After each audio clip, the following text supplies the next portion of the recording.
Time do Brusque vai para cima do Guarani, que lá atrás está todo fechadinho. Cruzamento, a bola, toque de cabeça, entrou, é gol! Gol! Gol do Brusque! Na marca de 6 minutos e meio do primeiro tempo, cobrança de escanteio, a bola levantada no segundo pau, o Biel apareceu finalizando e de cabeça mandou a bola no fundo do gol do Guarani, abre o placar do jogo.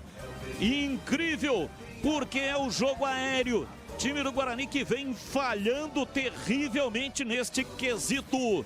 Falha do Emerson Barbosa, mas o Lucas Rafael também não subiu.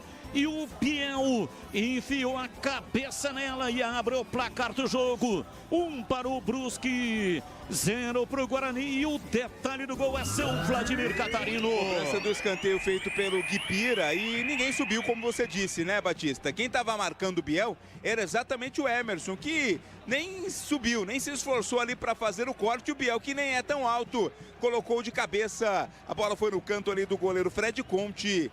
Festa do torcedor do Brusque, o time da casa está na frente 1 a 0.